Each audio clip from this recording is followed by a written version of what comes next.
A while back I made and installed this fence border type thing because we were worried about this big drop now that Toddler Brown is on his feet and running around.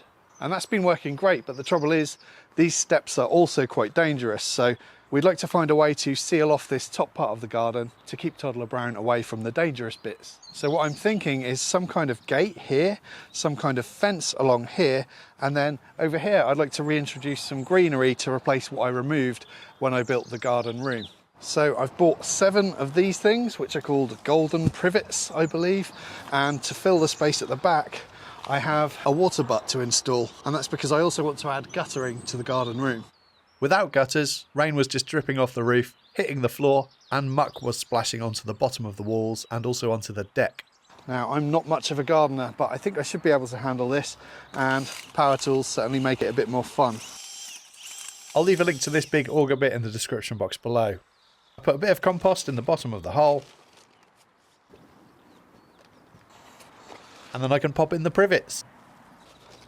Don't worry, this channel will never turn into a gardening channel, by the way. I gave them a good watering and then trimmed off the tops to get them all to the same height.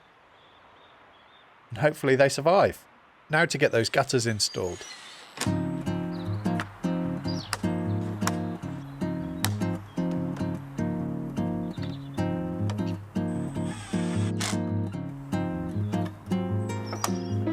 I saw this trick recently where you can bend the guttering right where you want to cut it and then hit it with a knife blade and you get a perfect cut.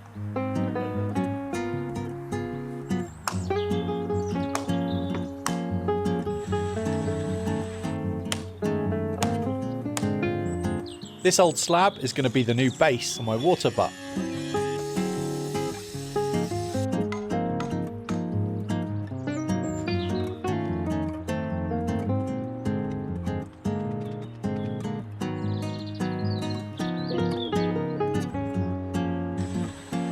Right, so just to explain how I've set this up, this thing on the downpipe is called a diverter, and it's going to send water to the water butt. Once the water butt is full, the rest of the water will come down this pipe, travel along, and then the water is going to exit further up the garden, far away from the building in this flower bed here. Now, the hose that was provided with the diverter kit is really short, but I found this old piece of copper pipe in the shed with the same diameter. And I just used some self-amalgamating silicone tape to seal this up. And it's important for this to be installed perfectly level with the diverter kit. So now, let's see if this works.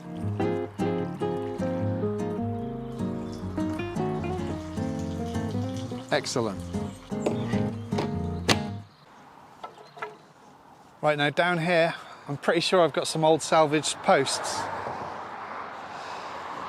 These aren't in great condition, there's lots of nail holes, but I think I should just be able to use the best bits. I want my fence and gate to be around 1 metre tall, and a good rule of thumb is to bury the posts 1/3 in the ground, so I'll cut the posts to 1.5 metres. Making these cuts at 45 degrees will form a nice point at the top, which will help to shed water.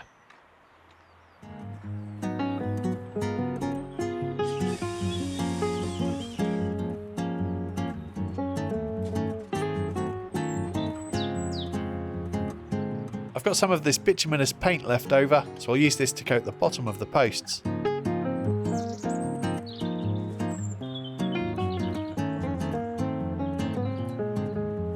I'll be using postcrete to set the posts, and I like to get a little bit in the bottom before adding the timber, just to make sure it's all encased.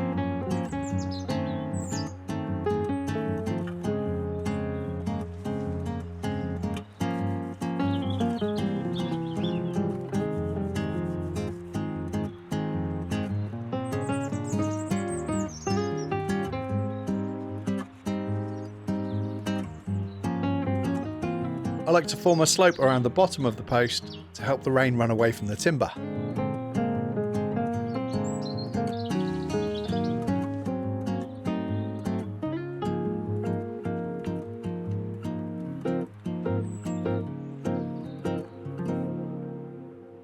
Every time I do this job, setting posts, I'm always surprised at just how quick and easy it is. And that's mainly down to the postcrete. It is a little bit more expensive than using concrete, and you could argue that it's not as strong as concrete, but it certainly saves a lot of time. And for this small job, I've used 4 bags in total. So the cost was around £22. Not too bad. So it's now a new day, and it looks like I did a pretty good job at getting all of these posts installed nice and level. However, looking at them now, I think they look a little bit high, so I might try and chop a bit off the top.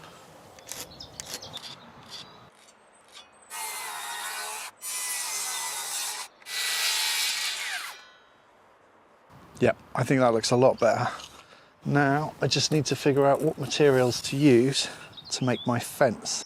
And I do just want to talk about CyberGhost VPN, which is one of the most trusted VPN providers on the market, boasting a near-perfect Trustpilot score and 38 million users worldwide. Your internet provider, workplace, school, and even the websites you visit can track everything that you do online. CyberGhost VPN encrypts your internet traffic and reroutes it through secure servers in over 100 different countries, meaning that no one, not hackers, not your ISP, not even CyberGhost itself, can see what you do online. Not only that, but you can access over 40 different streaming platforms, including Netflix, Amazon Prime, and Disney Plus, and enjoy content from different countries with just a few clicks. It works on all devices and operating systems and lets you protect up to 7 devices at once, and it can be shared with friends and family. You can grab yourself an 84% discount plus 4 months absolutely free by using the link in the description box below.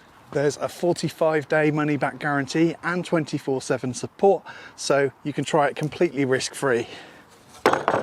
Right, so what I'm thinking is using this piece of pressure-treated 3x2 to make 2 cant rails, and then I've got loads and loads of salvaged roof battens, and there are plenty more where this came from, and I'll use these to make the pails.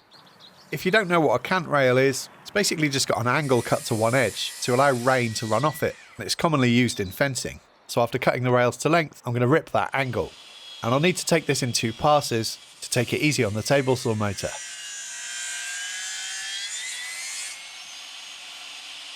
I'll get the bottom rail levelled first.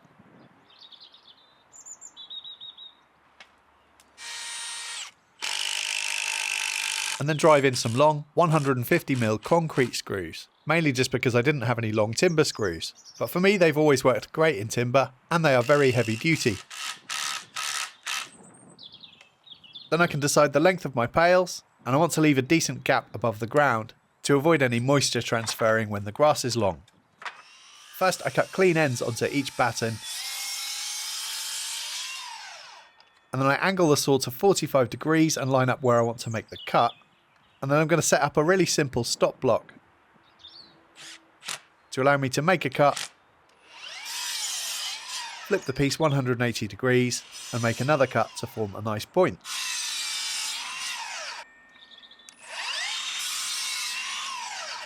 These battens were pulled off our roof a few years ago, and this is really good quality timber. I like to work from a centre point out for this kind of job. And after setting up a level plank at the bottom, I can get the pails added, using another pail as a spacer in between.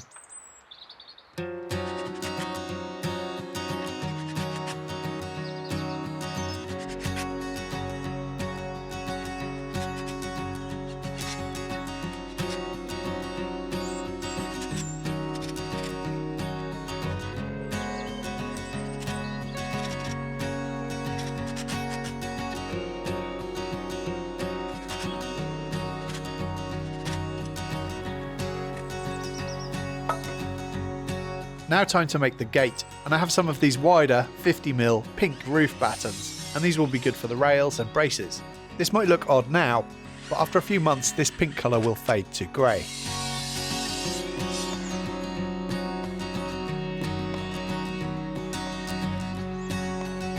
Because this gate is quite wide, I'm going to add 2 diagonal braces, and to support the gate properly, they need to run from the hinge side diagonally upwards. I'm using an offcut of the batten as a spacer below the bottom rail so that they all line up, and I'm using some exterior wood glue, which is going to make the gate really strong and rigid.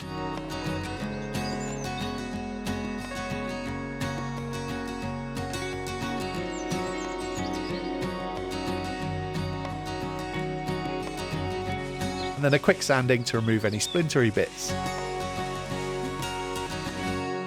Now, if I was to install the gate this way round, it would certainly look nicer from the house. The trouble is, it just doesn't look right next to the fence, so I think I'm gonna go for this way round. Also, these are not the hinges that I had in mind for this gate. Really, I wanted to go longer. Ideally, I think you need about half the width of the gate. However, this is a pretty lightweight gate, so I think it'll be okay.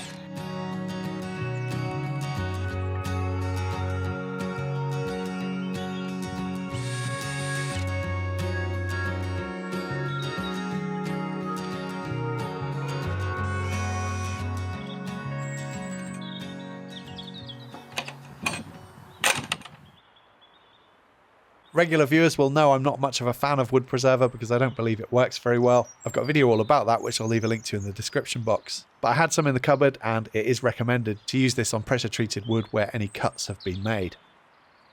And then I applied a coat of teak oil which helps to repel moisture and also nourishes the wood and makes it look nicer. As you can see, so far this is doing the job nicely. And the best part is it was very cheap. All of the posts and battens were salvaged. The 3x2 was left over from a previous project. I spent £22 on the postcrete, £15 for the hinges and latch, £30 on the water butt, about £50 for all of the guttering components, and those privet hedges were £100. Don't forget there's a link in the description to get the discount for CyberGhost VPN, and thank you for watching.